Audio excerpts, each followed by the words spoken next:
Yo, yo, yo. Right, what is that bearded man doing over there in the corner? Today we're going to look at a series of pictures that were taken when we first got the land. So we'll just give you a little review of the history and what's gone on. Why not? Okay, so here we are, surveying and planning how to use the site. The plot, it's triangular in shape, and in this picture behind me is the border with our neighbour, which is just over 50 meters or 165 feet long. And on my right, this side extends to around 45 meters or 147 feet. The long side of the plot is about 67 meters or 219 feet. Total area is just under 1,200 square meters or 12,900 and blah blah blah square feet. I don't know what that means, but it's big enough. Yeah. So the site was previously occupied by approximately 30 old almond trees, which were not producing. The owner plucked up the trees and had the plot rotivated. He left a few. Well, a few came back from the roots that were left in the ground. Yeah. So the pile that you can see here are the branches left from clearing the trees. We started a small fire away from the large pile. This allowed for any little critters who had taken up residence the opportunity to leave and escape the burning. Little critters, there's some big ones as well. Yeah, the ashes, we use the ashes and spread them over the land to return minerals back to the soil.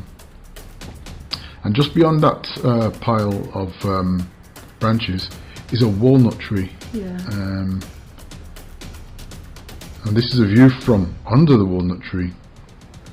And here it is in its full glory. We were thinking of siting a chicken coop just beyond the walnut tree. We have had to rethink. Yes. Why? We've had to rethink this idea. Why? Due to the cascade of water that passes through here from 3 terraces above our site.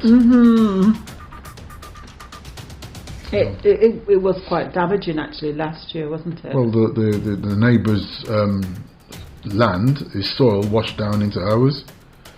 Each subsequent one from the top down washed into each other's neighbours. So we've got everybody's. Our land is growing in height. But it's all right. So. I mean, nothing on our land was actually destroyed, was it? No walls came down or anything. No. It's basically flat, isn't it? Really. So when you get heavy rains, you get landslides, or you get walls, neighbours' walls falling over and stuff like that. So it can be. So you were thinking the chicken coop then? Yeah. I still haven't decided what I'm going to do. But we'll let you know when we get there.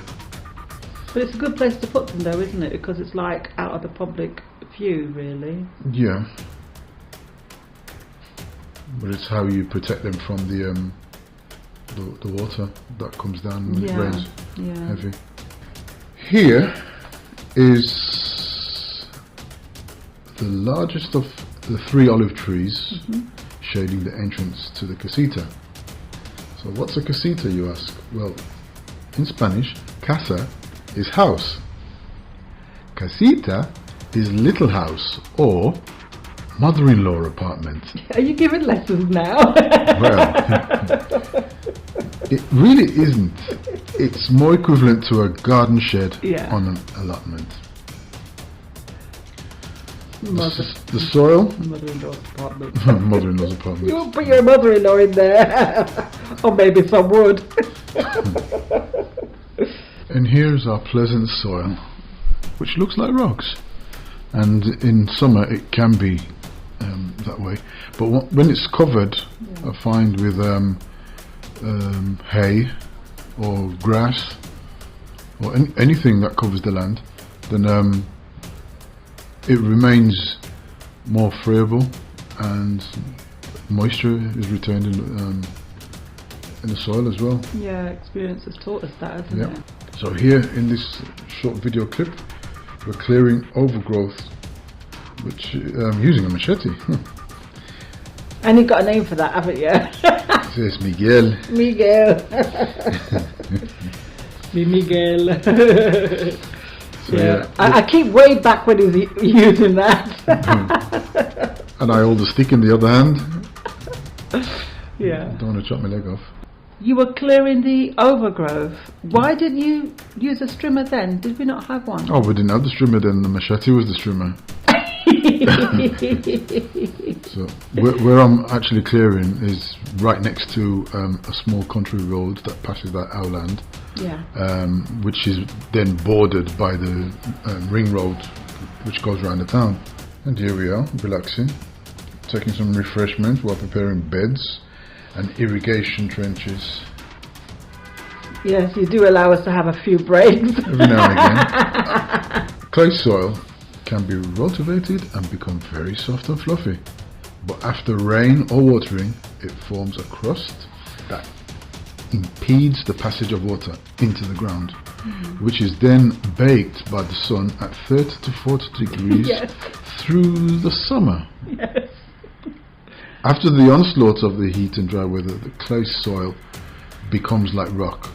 I have broken hand tools trying to till the ground by hand, and a small electric rotavator which is more suited to weeding than rotivating the soil. Yeah. Talking about refreshments, the melon, I scoff off a half a melon but all by myself. What can I say? It was delicious though. It was just like so refreshing, wasn't it really? I mean, when you're working in that heat. So yeah. So you can see here you've got some trenches where we've planted potatoes, and I think there were 2 or 3 beds of onions, so, which you can't see very clearly in this shot, but they're the potatoes. We had some red potatoes and white potatoes.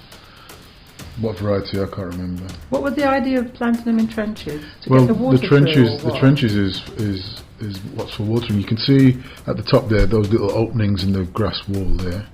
Yeah. That's how they would water the land. It would be flooded by using the irrigation channels, which carries water from about 300 meters, 400 meters up the top of the road, and it comes down the hill, and we divert it onto our land, and it floods the land, which I don't really like. So I'm changing that system so that you can have more control over how much water you're using, so you're not wasting water. And after flooding the land, you can't walk on it after that because it's all muddy. That's all to come, and we'll keep you updated as we do more. Yay! Alright, boss? So, yes, bearded man. We've got our work cut out for us, dealing with this soil first of all, I think, but yeah. Looking forward to it. Okay then, bye!